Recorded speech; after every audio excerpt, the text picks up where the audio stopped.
Good day, everyone. Today, let's talk about how living things depend and interact to each other in a specific environment. So take a look at this picture. You can see different kinds of animals as well as plants. So as we're going to tell how these living things interact with each other and how these living things need each other in order to live. So how really do organisms interact and depend on one another? Let us find out. Look at this example. So you have the pond environment wherein you can see frog, fish, snail, water winds, flies, and tadpoles. Can you tell me how they interact with each other? Okay, so having with the frog, we all know that frog eats flies. And having with the fish, they also eat some of the microorganisms that can be seen on water. Frog also depends on water winds as well as with the sun. And as with this, another example, you can see many kinds of animals. You have zebras, deers, elephants, lions, tigers, and different other animals. So how these animals interact and depend on one another. So interdependence of organisms. Organisms depends on many ways. Like us, people or humans depends on animals and plants. They depend on food, wherein plants and animals depend on each other, where animals eat some of the plants, and animals also catch other animals to have their food. Exchange of gases. Plants and animals depend on each other as they exchange gases, wherein plants give oxygen and animals give carbon dioxide to the plants that helps the plants to make their own food, which is the photosynthesis. Reproduction. Plants and animals also depend on each other to produce or to reproduce their own kind. Animals to animals and plants to animals. Plants to animals having with the butterfly and with the flowers having the pollination. And with the shelter, most of the animals depend on plants wherein they use this organism as their habitat. So as they depend to each other, they interact with one another. So how this living organism interact within the environment. We have different types of interaction that occurs in a specific environment. We have what we call predation, wherein we have prey and predator. We have symbiosis, which we have three symbiotic relationships, which is mutualism, commensalism, and parasitism. And the last one is competition. So what's the difference between these types of interaction? Let's find out. Predation. Having with the interaction, predation is when one organism kills one another for their food. We say a while ago that living organisms depend on each other as they have their food. For example, bird and worm, tiger and deer. We all know that the bird eats the worm and the tiger eats the deer. This is the interaction between two living organisms wherein they catch the other one to make their food. And have the predator. Predator is the animal that captures and kills the other animals to eat. And prey is the animal eaten by the predator. So having with the example of bird and worm, tiger and deer, predator in this example is the bird, and prey is the worm, wherein the bird eats the worm. And with the other one is tiger and deer, wherein tiger is the predator and deer is the prey. Can you give another example of interaction with the predation? Okay, that will be.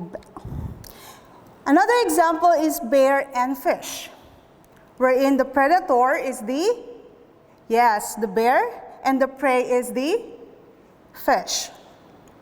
The eagle and fish, and snake and rats.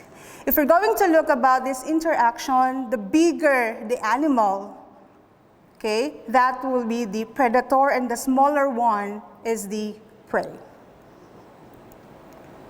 Okay, so having with the predation, let's talk about symbiosis. So in symbiosis, we have 3 symbiotic relationships, which is mutualism, commensalism, and parasitism. Symbiosis. With so many organisms living on Earth, living things are bound to interact with one another.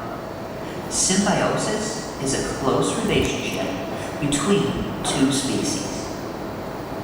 One type of interaction is called mutualism. An example of mutualism exists between honeybees and flowers. Flowers provide nectar to the bees.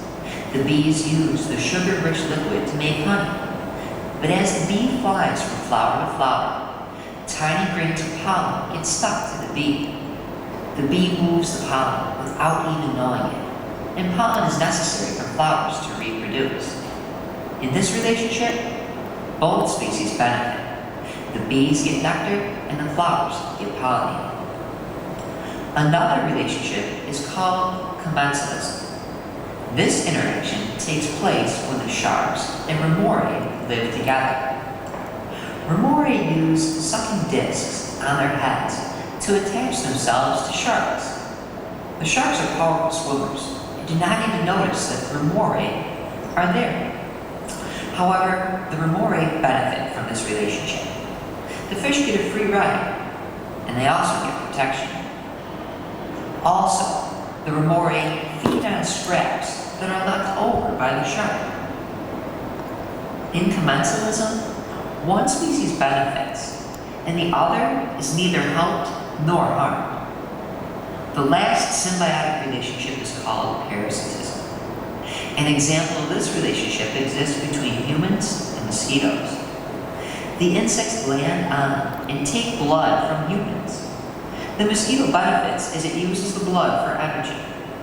The human or host is harmed in this relationship, as blood is needed, and the human could become infected with disease. In parasitism, one species benefits and the other is harmed. Mutualism, a relationship where both species benefit. Commensalism, one species benefits and the other is neither helped nor harmed. Parasitism, one species benefits and the other is harmed. Okay, so as we have the symbiosis, you have watched how they interact with each other.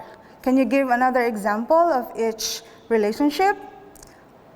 So we have with the mutualism, with the butterfly and flower, wherein butterfly gets food, and as he gets the nectar, the flower becomes pollinated.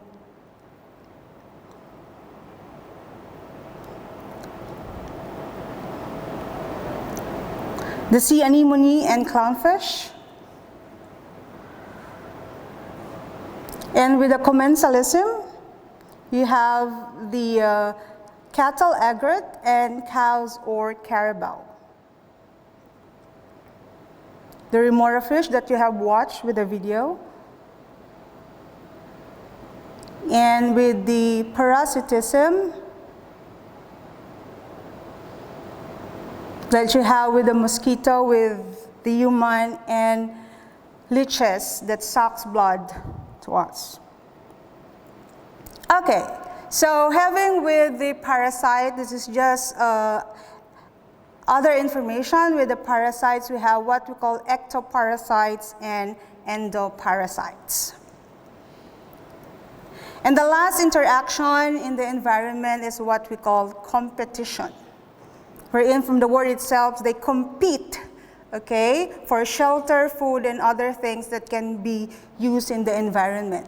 Competition is the relationship wherein the struggle or fight between two organisms to get the basic needs such as food, water, shelter, mate for reproduction, or minerals. So as you look at this example, you have 3 cats wherein they compete with the food, which is the meat. So having with the competition, we have 2 types. We have what we call intraspecific competition. This is a competition between 2 same species or 2 kind of animals. So as you can see with here, you have cheetah. So 2 cheetahs competing with the food. And then the 4 animals competing with 1 deer. The other type is what we call interspecific competition, which is a competition between 2 different species. So if you're going to look at this, you have the tiger and a lion competing with each other for food. The same with this one. So you have the zebra and other animals. African animals of different species compete for water resources, and a competition between a lion and hyena. So those are the relationship of animals to the environment for them to survive, having their food, shelters, and others. So what is the importance of having this relationship in an environment? Why is it important? It is important because in order to maintain the size of population in the ecosystem, and hence to maintain a balanced ecosystem. No man is an island, as the saying goes, because man, animals, plants interact and depend to each other. Thank you.